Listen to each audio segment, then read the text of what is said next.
Hello, everyone. Welcome to our Wednesday webinar with the Property Law Alliance, and then a very special welcome to Silna and Bruno. Silna, I'm glad that you can join us today. And then how are you guys doing, Silna? I'm good, thank you. I'm so sorry I missed last week's episode, but thank you so much, Marilee, Bruno, and Greg in his absence for picking up the ball when I can't do a recording. So thank you so much. It was actually a pretty good session. I watched it live, and that was cool. I hope you saw my likes because I liked it the whole time. I was like, yeah, you go, it's awesome. But I'm good. Thanks, Marilee. How are you? I'm good, thank you. And I'm glad you're back. And then Bruno, how are you doing? I'm very well. Thank you for asking, Sona. It's good to have you back. Thanks, Bruno. Now it's a pity we lose Greg. It's almost like a little juggling act. We can never have all three of us at the same time.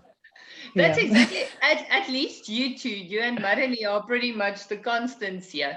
So thanks for that. No problem. All right. So first I want us to discuss, we have a scenario where the intention of the two parties is to conclude a lease agreement for a fixed term period of 14 months. So in the lease agreement, there was a typo. So it had to commence on the 1st of December 2019 up until the 31st of January 2021. That was the intention. However, it was typed as the 31st of January 2020. And now the tenant is packing up. He gave a month notice to the landlord. According to him, it's on a month-to-month basis, the lease agreement, because the fixed term ended on the 31st of January 2020. And the landlord says, no, this was not the intention of the parties. So you have to give me a reasonable, or he thinks that a reasonable cancellation fee is applicable because it's cancellation in the midst of the fixed term period. So I don't know, Bruno, do you maybe want to get started on this one? Maybe just start discussing it. Awesome. So we actually see quite a lot of these, and that's why this question is so important. I mean, I do it all the time. When you're drafting a letter and it's 2020 and it's the beginning of the year, you're still writing 2019 in that letter. It happens all the time. So as soon as you have to start thinking 1 year ahead or 1 year before, you start getting dates completely wrong. So it's normal because we tend to fall into habits of writing dates, of getting dates down. And so this is actually quite a cool question because you can divide it into two. So the first thing is, what happens when the contract says something that the parties didn't necessarily initially agree to? And what was the intention of the parties? What's the interpretation aspect? What if there's a dispute as to clauses, timeframes, that sort of thing?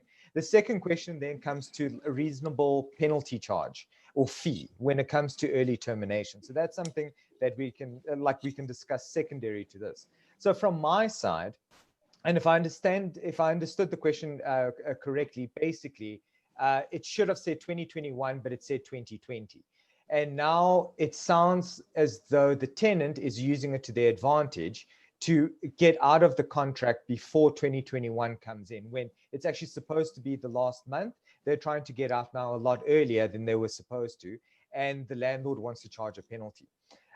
So look, first port of call, obviously we need more facts, but first port of call would be to look at the contract, because if there is a typographical error, this is something that can be fixed. So there are principles in our law called rectification, for example, when you can go to court and ask the court to read into a contract in a certain way, because that's what it was supposed to say to begin with, especially when it comes to typos. And if you can prove that that was in fact the intention of the parties, it's not a question of changing the terms of the contract, because the courts hate doing that. It's a question of rectifying something that was supposed to be there to begin with, but somebody messed up somewhere along the way. So in this specific instance, if there's actual evidence that says, look, it was negotiated for a 14-month period, but now the tenant's taking advantage of it, but you can see clearly that that was the intention of the parties, you may be able to rectify the contract, and the landlord would then have a leg to stand on when it comes to early termination. So that's one way of looking at it. The other thing that you'd also need to do is look at the contract, because read the contract properly to see where it kind of leans towards. Because if a contract is a month-to-month, you'll see that there's a lot of clauses that kind of lean towards a month-to-month basis, Whereas if it's supposed to be a longer fixed term period, so for example, when it comes to like a cancellation, early termination penalties, if it says, for example, that a landlord can charge between 2 to 3 months, it wouldn't make sense to me that the contract would be a month to month and it would only have that initial period, because that would kind of go contrary to the way that you're supposed to calculate other things. So you have to read the contract holistically to see also whether the contradictory terms and which one applies. But yeah, I know you, Silna, have also experienced this quite a bit when it comes to, for example, certain legal interpretation principles. For example, the person who drafted the contract has the contract interpreted against them. So there's a whole lot of other principles that one can look at holistically, assuming, for instance, we can't prove the intention of the parties and both parties stand on an equal footing when it comes to month versus long term. There you'd have to really look at the contract and deal with interpretation. So I don't know, what do you think about that? What experiences have you had? Yes, I think something actually quite similar.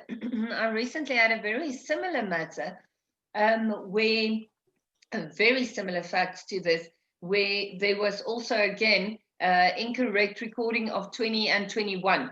So, the true to 2020, I think just the number itself is difficult to write. We should have noticed that we're probably going to have a fun year. But same story. But the facts in this matter was just a little different in that the tenant the tenant was also under the impression that he's on a month-to-month basis. The other way around. Landlord thought we're on month-to-month agreement, and now the tenant trying to hold the landlord to a longer term. So these things happen, and like you rightly say, we do have the right to bring rectifications, and I mean we've all done that multiple times. So just for the benefit of the viewers, how you do a rectification is usually, if it's something that is very obvious, something that you can see from the intention of the parties, this was the intention. So for instance, in this particular case, Bruno, I think you'll agree with me, if there was, for instance, a lease application form, and the lease application form had 13 months with the correct dates, it's a relatively easy rectification. And how you will do that is in your application, say for eviction or your summons for claim for rear rent or whatever, you will bring that document in and you will say to the court, this is clearly the intention of the parties to have it as a 13-month agreement from this date to this date, 2021 instead of 2020. And the court will say, okay, yeah, duh, it's obvious somebody just had the number wrong there. But this is one of the big reasons why we write numbers in words and in numbers. I know people wonder why attorneys does that. And I think people just assume we're that bad with numbers that we have to even bring numbers into words. So a little fun fact, that could very well be the truth. But I think it's actually even more so. The moment you have a number and the number in words, you will have to go and look at the interpretation clause. So I'm going to use the TPN lease back again as an example. The two most important clauses in any agreement is your definitions clause and your interpretation clause. So for instance, clause 2 and clause 3 of the TPN lease back, I swear, if I know more than 5 people that's ever read that, I am very impressed, because nobody ever reads that, because it's like, why is this there? But similar to legislation, your definitions clauses are usually the most important clauses, because that is how you interpret the contract. And something, for instance, you were talking about the rule of interpreting a contract against the party that was responsible for the drafting for that. You want that provision excluded in terms of your interpretation clause, especially if you're the person drafting on behalf of the drafting party. So for an attorney, to be quite frank, Bruno, I know this is a bit harsh, but I almost think it's a little negligent not to bring a clause like that in when you're drafting, because you need to protect the client that you are drafting on behalf. If you're drafting There's no way you're going to draft for the party that's not responsible for the drafting. So it's a very important clause to have, and you need an interpretation clause, for instance, stating that if there is a number in numbers and in words, the number in words will take precedent to the number in numbers. So these are the important things. So when you get to a situation like that, we can talk about litigation for days, Bruno, but you and I both have an equal passion for keeping our clients out of court. We only go to court when it's really, really necessary, because we know it's going to end up costing a client a lot of money, wasting a lot of time, and not even to mention the emotions that runs with litigation. And that's just from us. That's not to mention our emotions, let's be fair. So it's something very important to keep in mind, because if a contract is not simple enough to, on just the reading of the contract, you can understand what the parties' intentions are, then you run the risk of litigation. So something that you and I discussed just now before we started was the intrinsic evidence rule. So this is a bit of a scary rule. And the long and the short of this rule is, if you have a written contract, only the terms of the contract is relevant in front of court. You don't have the right to bring any evidence outside of that. So as much as we discussed the rectification, if you, for instance, have your lease application form, you can show in your rectification, this is the content of the contract. If you want to bring evidence outside of the terms of the contract, you won't be allowed to do that in terms of our law of contract. However, Bruno, talk to me about that. What's your opinion if there is something, and say we don't have a proper interpretation clause? It's one of those contracts that you read, there's no interpretation clause, there's sort of three clauses. Serviette contract. Exactly. So one of those that's like, at the end, this is the whole contract, not sort of a makeshift non-variation clause, and sort of hope for the best match court jurisdiction clause. If that is the case, and you know exactly what I'm talking about. This is just lawyers that would find this funny, I swear. It's like the most important clause ever. Everything has a jurisdiction clause, one of the most useless clauses, but no, you don't have the important stuff in there. That's always the way it is. It's 100%. And usually in that match court clause, they limit the jurisdiction of the High Court. So I'm always like, what are we doing, guys? But anyway, that's a side note. I'm sorry. But something very important is, if you're in a position like that and you have a clearly contradicting situation like this, amount of months and then dates, with the intrinsic evidence rule, what is your opinion? Would you be allowed to bring oral evidence to try and resolve that, or even if it's not oral evidence, any other evidence? What's your position on that? Sure, that's a difficult one. I know, that's why I asked you. Yeah, thank you. Call a friend, get a lawyer. So look, there's a lot of questions we need to ask the client, because intrinsic evidence or parole evidence rule, exactly what Silna described. You can't, after the fact, try and change the terms of a contract to say, look, but it should have said this, or, we missed this component of it. But so, for example, stupid instance, if a person agrees to sell a certain object for a certain amount of money, they can't later come and say, oh, it should have been that amount of money plus something else, right? Because it wasn't in there. And the bottom line is, it wasn't an error. It wasn't something that was just missed. It's just not in the contract. And if the other party denies it and said, well, that was never part of the agreement, you can't go to the court and say, but it's only fair because from a value perspective, it makes sense. We had discussed it previously, so it should have been the case. The contracts would, the courts will outright refuse to step into the shoes of a contracting party. They've said it. There's case law all over the place saying we will not interfere. There's case laws, even when it comes to things like evictions, lease agreements, specifying even constitutional issues and public policy. Even there, the courts are very careful because they'll only jump in if it's a public policy issue where they feel, hold on, but we need to intervene because this is really unfair. But unless it's really unfair, the courts probably won't intervene and say, sorry, you contracted, it's, next time negotiate better, get a better lawyer, you got, messed out of this deal. So in this instance, for example, if, for instance, there's an application that proves the 1 year, this isn't where this parole evidence or intrinsic evidence applies, because that's about obvious error. And you can go to court and have it rectified. So that's not what Silna and I are referring to.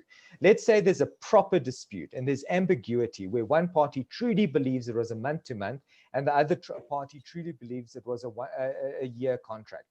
This starts getting complicated because now if there's ambiguity, there's one interpretation principle that we discussed where you interpret it against the person that drafted it. So as a landlord, if you're providing the lease agreement to the other party and they're signing it, and you caused this ambiguity because you drafted the contract and you should have been careful, the court will interpret it against you in favor of the tenant.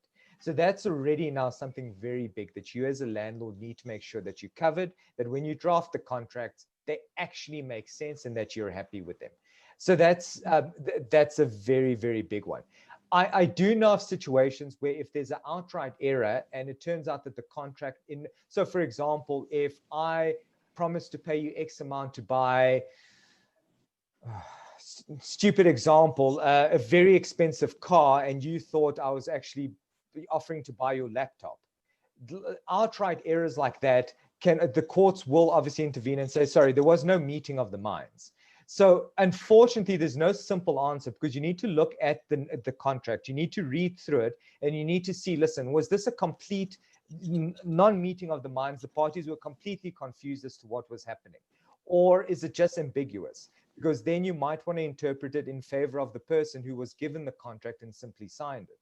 Are there other provisions in the contract that kind of allow a certain interpretation to exist? Because remember, another interpretation principle is clauses shouldn't contradict other clauses.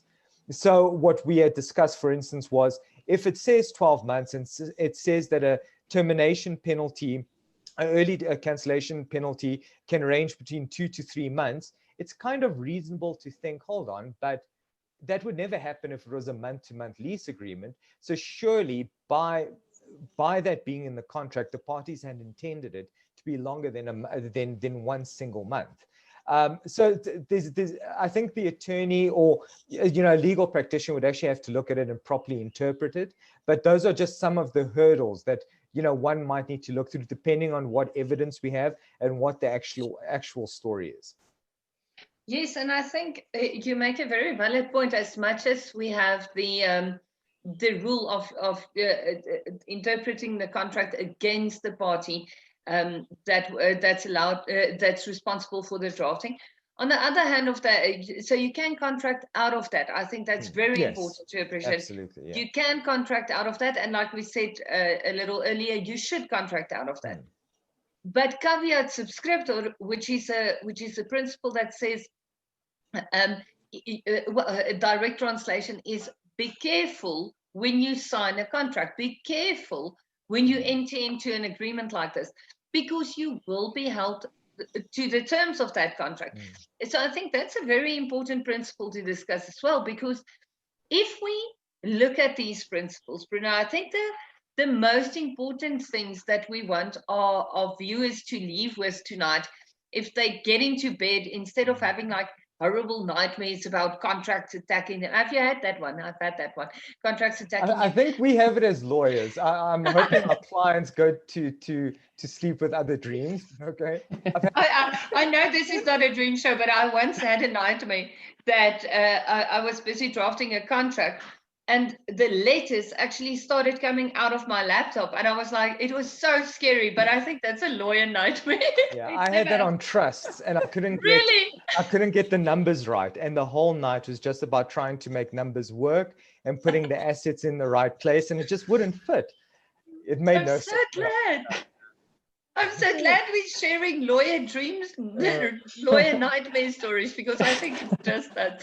But if you don't want the letters of your contracts to attack you, what is the practical, easy advice that we can give to our viewers? And I think You touched on it just now while you were talking. Is first of all, make sure that the content of your contract is simple and clear. Ambiguity, anybody that's ever been in one of my live seminars would know, I always say, I want a tattoo right there on this arm with the word ambiguity, because ambiguity is the reason we lawyers. If it weren't for ambiguity, I swear we won't have jobs, because ambiguity, you have proper, clear disputes, and it's relatively easy to run to court with that and solve it.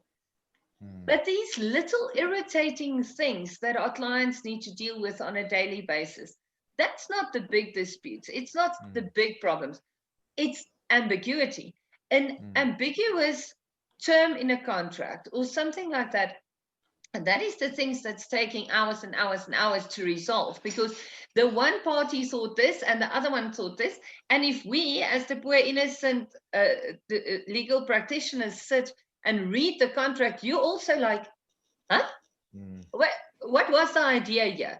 And if you, as a party to a contract, if you don't read the contract, I know it's boring, guys, and I know it's going to take you hours to read the thing, and you're going to get very bored and you're going to fall asleep. We are weird, and we can get excited when we read contracts. It's sad, but it's true. We also have nightmares about trusts and contracts, so let's not judge each other here. But if you can't read the contract and explain it to your 10-year-old kid so he can understand it, you're missing the mark. It has to be clear and obvious, especially on lease agreements. I see so often that a landlord had a bad experience in a previous matter, and they try to close all the potential risks by amending their contract. And they amend it not just in a way that could be illegal, it could just be ambiguous. So on the one hand, you say, whatever, if you damage the walls, then you need to repaint it. And then the next clause says, if you damage the walls, we're gonna cancel the agreement and evict. Okay, so what's the plan? Should you fix it, or are you leaving? Ambiguity like that, where nobody can clearly see, if this happens, this is gonna happen. You need to make sure the purpose of a contract is always to set out the rights and obligations of the parties. If the parties aren't clearly identifiable, and if the rights and obligations of the parties aren't clearly defined and attached to a specific party, your contract's not going to fly. It could be legal, it could be enforceable, but it's going to be a pain, because what you want with the contract is, on simple reading, both parties should understand their rights and obligations, and that is how you avoid litigation. You get into litigation when it's so watertight. I hate it when people use the term watertight contract, because there is no such thing. A contract is made of paper and words, and the moment that is watertight, you're doing something funny. A contract can never be watertight. A contract is, yes, contracts are made for divorces. You pull a contract out when there's a problem, but you need to draft it in a way that you don't have to litigate around the problem, but you can read around the problem. Am I making any sense? Do you sort of agree with me on that one, No, Bruno? absolutely. Oh, no, without a doubt. I think that's it. That's the easy, simple solutions that we can give to clients. So don't amend a contract. If your attorney drafts a contract, or you, for instance, use a pre-drafted contract like the TPN lease back leases or the sales pack or whatever, don't amend that. There's attorneys that spend years and years of their lives to perfect contracts like that. And we pull it from a lot of different parts of the law. It's not, there isn't one piece of law like just the law of contract. For instance, when we draft lease agreements, it's law of contract, but it's also rental law, but it's also constitutional law, and it's also law of persons, and in certain elements, family law. There are so many different aspects that we draft into contracts. So don't amend your contract, because you're going to amend straight out of the original intention of the agreement. And don't try to avoid any handwritten components in your lease agreement. I appreciate that lease agreements are very often pre-filled. Rather get it in Word or, well, in PDF even, but type out what you want to type in, because in all fairness, 2020, 2021 or 2022, 2023, you should see my handwriting. Nobody knows what I'm writing. It's really amazing. I got that from my mother. She also has a unique handwriting. But if not everybody has the same handwriting. Marilee has an amazing handwriting. She can write stuff that you can read. But remember, when you start copying a handwritten document, by the first copy, you can't see what you wrote. So I know this is very practical now, and now we're not even having a proper argument. I'm sorry, because I went from argument into practical advice. But I think those are the kind of things that we can give handy tips to our viewers to avoid difficult things like that. What else do you have? So just to kind of build on what you were saying, so the one thing that I find is when people amend contracts, so what I do with my clients is I try to get them to a point where they don't feel that every time they have to do something, it's a whole new contract, a whole new experience, a whole new like bunch of cash that they need to pay. The reality is you try set up a continuous flow of things. So yes, invest upfront on making sure things are right. And then in the long term, you just kind of build on what you already have. So that's the first thing people need to realize is you're not drafting a new contract each and every time. You're actually working with existing contracts and building on them. So the problem is when people go and amend their own contracts, right? Unless you know what you're doing. When we amend a contract, and we get this all the time, like just make a small amendment. It's one sentence. Just put it at the end. And it's like the problem is that when we amend, we need to go to the contract. Now, if we know the contract, it's easy because I can just go, oh yeah, I remember I dealt with this at 3.1 and 5.1. I do a quick search. I know what to look for and I know exactly where to find it. But I mean, just stupid things. So like even yesterday, I was amending one of the sale agreements that had an agent. And I was just doing a quick amendment. And even with that, like I almost forgot one of the paragraphs in there that said that no agent was used in introducing this property. Then I was just doing it for an agent where I was including a nice commission clause because he wanted to secure his commission. And you know, if it wasn't for me being methodical and going, hold on, wait, I'm sure there's something else, and finding it, I would have left two contradictory clauses in there saying no agent was involved or agent was involved and that's their commission. You don't want that. And that's the problem is we know these contracts. And if we don't know these contracts, we don't mind reading through these contracts because that's what we do. If we just go out and do an amendment, throw it in the last paragraph, it causes issues because it creates confrontation, it creates contradictions. And then the other thing that really creates contradictions is very broad clauses. And people try to do that because they go, well, if I'm very broad, it covers everything and then I'm protected.